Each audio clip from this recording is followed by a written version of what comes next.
water sign, kumusta po? So, ayan, water sign, Cancer, Pisces, and Scorpio. Tignan natin gabay kapalaran mo ngayon, okay? Water sign.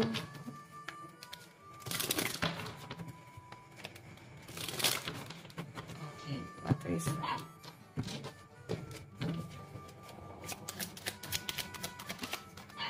So, meron tayong collaboration para sa mga water sign. Ayan, may mga partnership. Mukhang magkakaroon ka ng mga bagong kaibigan, connection, or magkakaroon ng expansion. Pwedeng sa social media tuloy. O pwede rin naman guys, pwedeng sa business.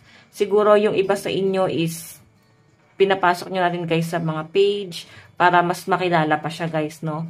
So, meron kasi ako guys nakitang collab dito. Siguro guys may mga gusto rin guys sumapi sa inyo or gusto guys ng partnership para mas parehas kayo guys is mag-benefits kung ito'y patungkol sa hanap buhay, no? So, pwede may gustong tumulong sa inyo, pero yun nga guys, gagawin din nila yon para matulungan nyo din sila guys. So, parang give and take lang to. Okay, tignan pa natin. O, pwede may mga tumutulong sa mga water sign. Water sign. Okay.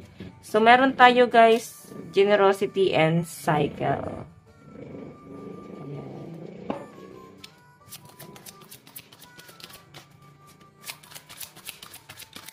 Water sign. Meron tayong the High Priestess. Okay.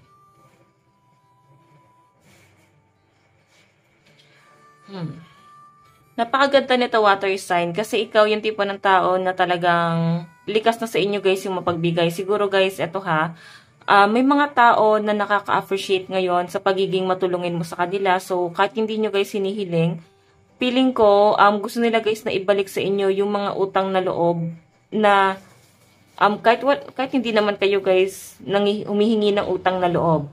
Siguro, natutuwa lang kayo guys na ibinabalik nila yung kabutihan na naibibigay mo rin guys sa kanila. So, eto nga guys, meron tayong cycle dito.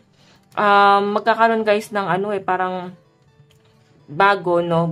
Parang bagong pag-asa or pwedeng ikaw, yung mga taong natutulungan mo ngayon or natulungan mo dati, pwedeng tinatanaw rin nila yun guys. Kahit hindi nila guys yun sabihin.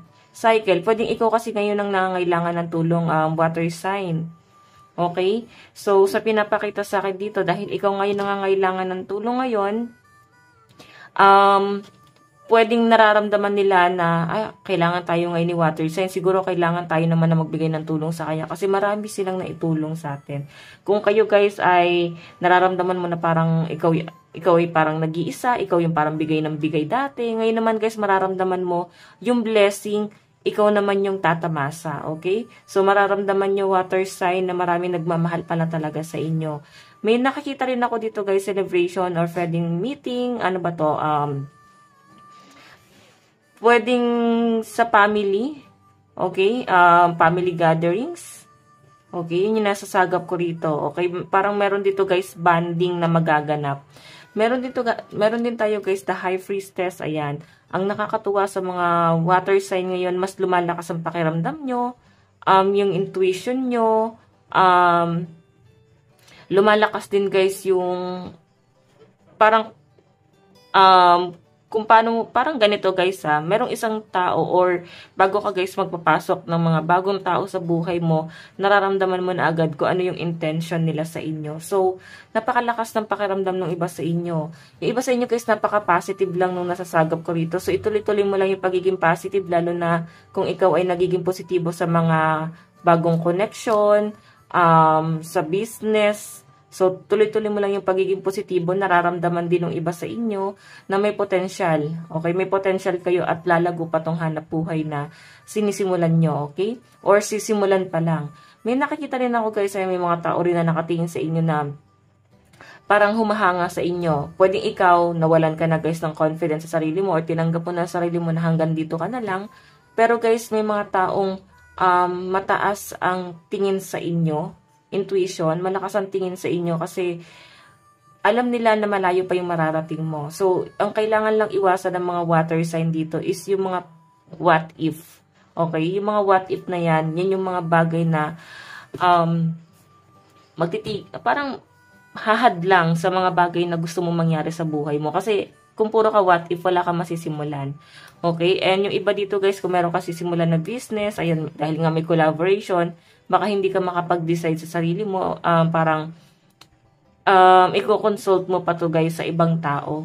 Ganun yung nasasagap ko dito guys. Okay?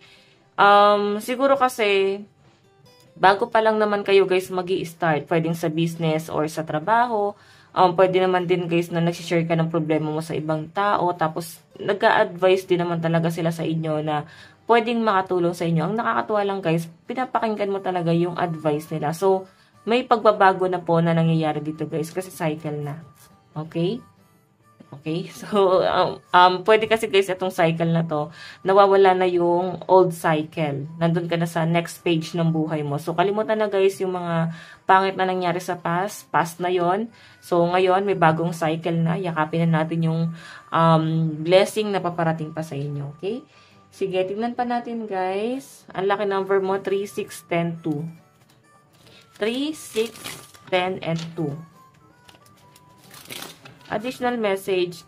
So guys, ayan, hindi na po natin i-check yung love life and money kasi kung ano na lang guys yung lalabas sa card natin kasi overall energy na lang. Kung ano na lang yung lalabas. Ayan. Yun na lang babasahin ko, okay? So, may nasasagap nga rin ako dito guys. Pwede sa loob ng tahanan to. Parang may mga gustong maglinis ng bahay. Or pwedeng parang matrabaho. So, parang may tulong-tulong ako na sasagap dito. Okay? Nakikita ko yung pagiging concern mo sa ibang tao ngayon. Kahit naman guys na wala ka naman guys na nare-receive para sa sarili mo. Okay? Sige, tignan ka natin. Additional message po kay water sign. Oops. So, meron po tayong 6 of Cups. Okay.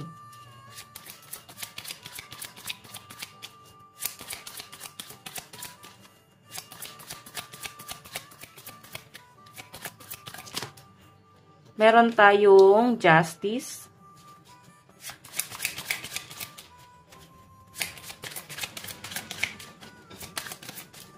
Meron tayong 5 of Pentacles.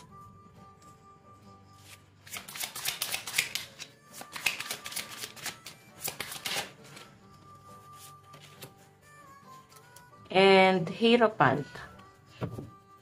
Okay. May nakikita ko guys, siguro may hingi ng tulong sa inyo magpa-process ng papers. Baka meron kang mga connection. Ano ba? Parang may nakita akong lisensya. Baka may magpapaayos ng lisensya rito, water sign. Okay. So, pwedeng ano guys, matagal nyo na guys naiisip to na magpaayos ng lisensya Hindi lang siguro talaga siya guys matuloy-tuloy, no? Ay, may nakita kasi ako guys parang process ng papers. Kung hindi naman guys sa license, pwedeng sa ibang bagay, no? Documents, basta something like that, okay? Baka may alam ka sa ganyan or baka may mga connection ka. So, may pinapakita rin sa akin dito guys, 6 of Cups, ano ba to? Marami guys ang umaasa sa inyo, Justice.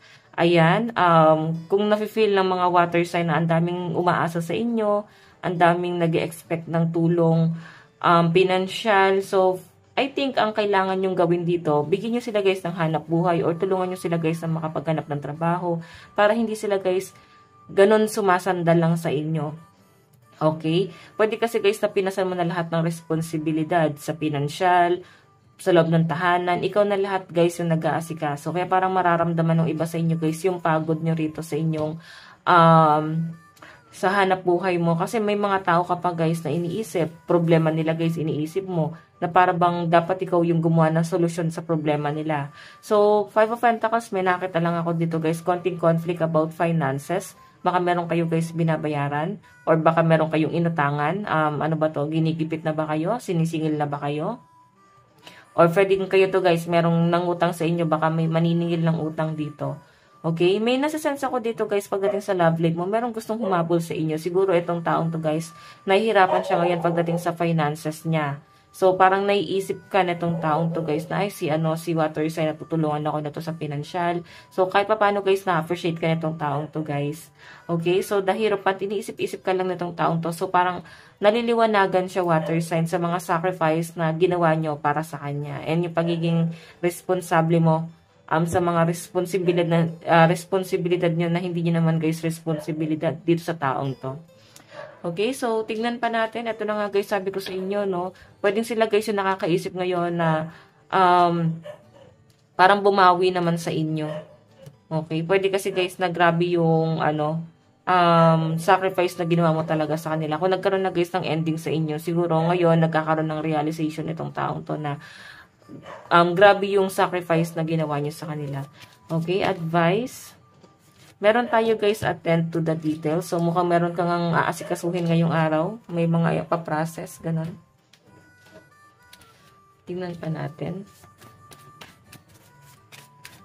Meron tayong wandering path, enjoy the journey. So, iba sa inyo guys, may mga hesitation ka ngayon. Pwedeng may mga pag-overthink, duda mo sa isang sitwasyon. So, sa pinapakita sa akin dito guys, pag ganyan nag-hesitate ka, wag mo na guys ituloy or ano ba to, pwedeng pagtingin mo sa isang tao or sa isang sitwasyon, sa trabaho, or kung saan man to guys na pwedeng nag-overthink ka, nagdadalawang isip ka. So, mas maganda guys na wag nyo na guys ituloy pagka ganitong nagdadalawang isip ka.